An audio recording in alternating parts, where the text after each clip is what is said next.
Thought I'd do a quick video. If any of you find plumbing daunting, this drain obviously needs, excuse me, I've got allergies or something. This drain is eroded. I put this in 20 some years ago, and you see the little chrome edge is disappearing. It's been disappearing for months. I'm just lazy. But it's actually not even leaking thanks to plumber's putty. It's all gooped around underneath. So, but I'm not going to push my luck any further. Yeah, it's a gross sink. It's in our mudroom. It sees a lot. Channel locks. If you're ever considering a sofa and flashlight, they're not the cheapest, but they're worth it. They are fantastic. Here's what we have underneath. Pretty much all you need are a pair of channel locks for this. Not too difficult. I'm just going to slip this compression fitting. We're going to loosen that up and loosen up the one that's right back here, I guess, and see if I can get these pieces out of the way where I can unscrew that bolt nut, up there. I don't know how well you can see it. That'll do that. I can slip a new one in. Hopefully I don't have to buy any more parts. I know that's a stupid thing to say because I definitely have to go buy some more parts. I just ordered this Vigo. Here we go. It's one of these with an actual drain stopper. Hopefully it fits. Got that from Lowe's. All right, even easier. Everything just fell apart, so that was cake. I'm gonna clean up the drain hole, get that nice and not disgusting because it is gross. And hopefully this new piece pops right in, or I'm going to Lowe's. One or t'other. Puppy, get out of here. You. Come on.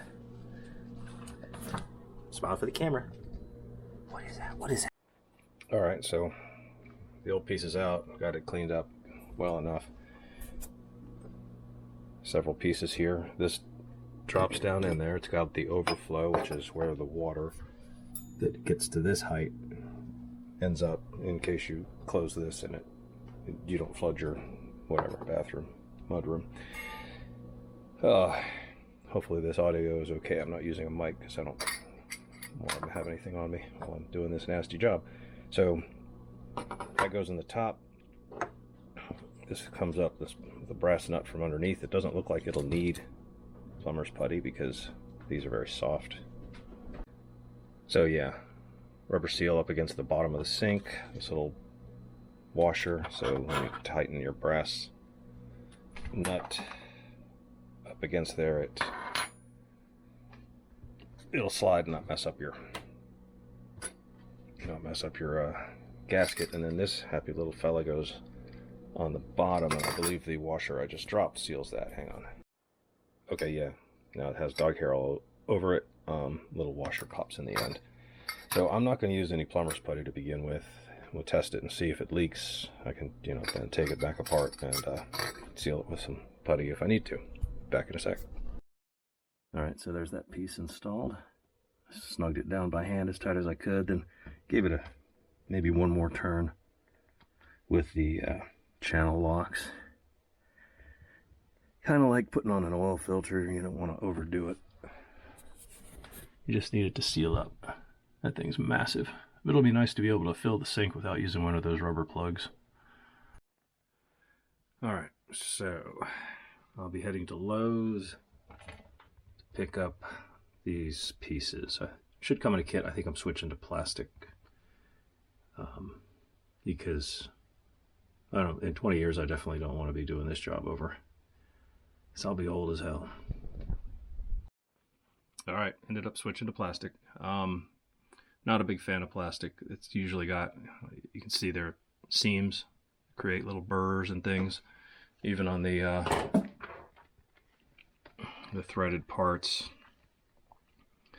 See right there, there's a little piece of whatever.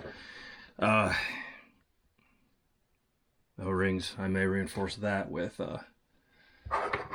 some plumber's putty. After all, I don't know, but go at it with a razor knife, which I can't open one-handed. Sweet. And clean up the little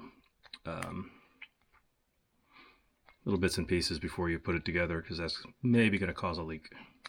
Everything causes a leak with this stuff, so anything you can do to make it not happen, go ahead and do it. Alright, so you can see in here, I've put that little washer in there, the conical side down, because it fits into the cone shape at the top of this pipe. And that'll thread together, and the rubber washer will clamp down. I'm going to use my old setup to kind of get a starter measurement, but all this stuff can slide at least a little bit up and down.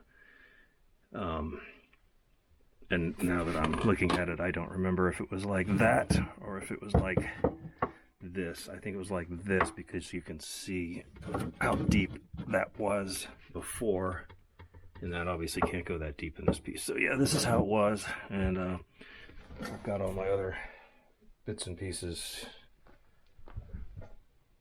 and hopefully I can get this to work on the first try.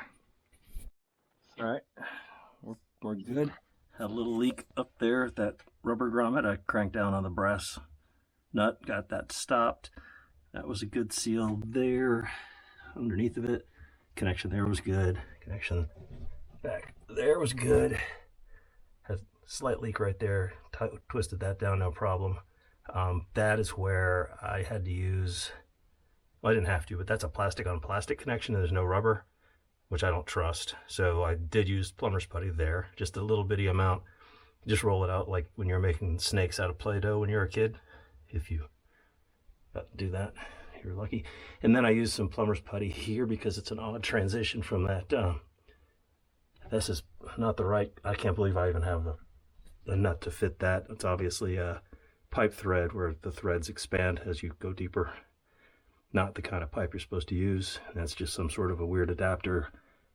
I don't know if I did that or if that was here when we moved in. I think I might have done that. I can imagine there's a lot of cussing involved. But yeah, I used plumber's putty there and a washer because it's not really a good connection. It's not done right, but it's working. And here's how I test.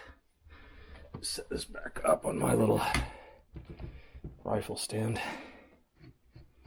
Sorry, it's hard to talk and bend over at the same time. What I've done is I've filled the sink, and I don't know if this is how plumbers do it, but it seems to me it makes sense, because when you dump all this water at once, you fill the pipes completely, all through the P-trap and even the top of as it exits, you know, so you're getting contact and a little bit of water pressure everywhere. And so then you can come back under after wiping everything dry. So you can see, even if you have a little bit of a leak, it'll tend to collect at the bottom. It looks to me like we're not getting any drips. So this job is done. I hate doing this stuff, but it's done. All right. If this helped, great. If it didn't, well, I'm not a plumber. I don't play one on TV. What a shit roll that would be. All right. Peace.